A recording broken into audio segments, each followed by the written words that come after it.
Assalamualaikum warahmatullahi wabarakatuh. Perkenalkan, nama saya Delmi Rahmadani.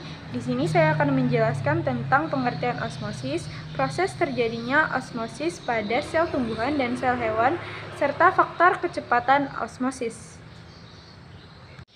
Osmosis adalah peristiwa bergeraknya partikel, molekul atau ion dari suatu larutan yang lebih encer atau juga bergeraknya pelarut murni ke larutan yang lebih pekat melalui dinding semi permeabel. Proses osmosis ini akan menimbulkan tekanan pada dinding semi permeabel. Osmosis dapat terjadi pada sel tak berdinding seperti sel hewan dan sel berdinding seperti sel tumbuhan. Pada sel hewan yang diletakkan pada larutan hipertonik, maka sel akan mengalami krenasi, karena air di dalam sel keluar sehingga sel menjadi mengkerut. Pada sel tumbuhan yang diletakkan pada larutan hipertonik, maka sel tumbuhan akan mengalami plasmolisis atau lepasnya membran sel dari dinding sel. Karena air di dalam sel keluar sel akan menjadi mengkerut. Pada sel hewan yang diletakkan di larutan hipotonik, maka sel hewan akan mengalami lisis. Air di luar sel akan masuk ke dalam sel dan sel akan menggelembung dan lama-kelamaan sel akan pecah dan mengalami lisis.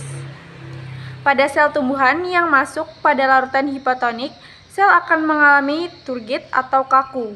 Air yang ada di luar sel masuk ke dalam sel dan sel akan gelembung karena terdapat dinding sel, maka sel tidak akan pecah dan menjadi turgid atau kaku.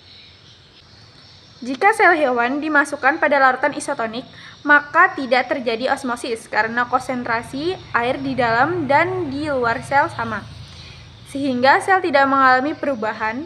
Pada sel tumbuhan, jika diletakkan pada larutan isotonik, sel akan layu. Karena tidak terjadi perpindahan air, maka sel tersebut tidak mendapatkan kekakuan dari larutan sehingga sel tumbuhan layu. Faktor pengaruh kecepatan osmosis. 1. Ukuran molekul yang meresap.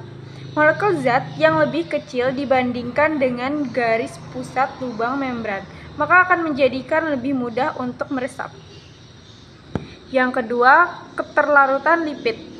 Molekul yang memiliki tingkat keterlarutan yang tinggi, maka akan dapat meresap lebih cepat dibanding molekul yang memiliki tingkat kelarutan rendah, misalnya lipid. Yang ketiga, luas permukaan membran. Kadar resapan menjadi lebih cepat jika luas permukaan membran yang disediakan untuk proses resapan adalah lebih besar. Yang keempat, suhu. Pergerakan molekul tentu saja dipengaruhi oleh suhu. Kasar serapan akan menjadi lebih cepat pada suhu tertinggi dibandingkan dengan suhu terendah.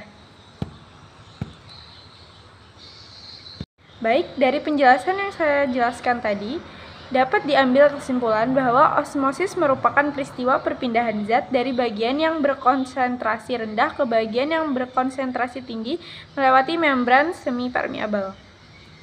Sekian dari saya, mohon maaf jika dalam penjelasan masih ada yang kurang jelas atau ada kata-kata yang kurang berkenan. Saya akhiri sampai di sini. Wassalamualaikum warahmatullahi wabarakatuh. Terima kasih.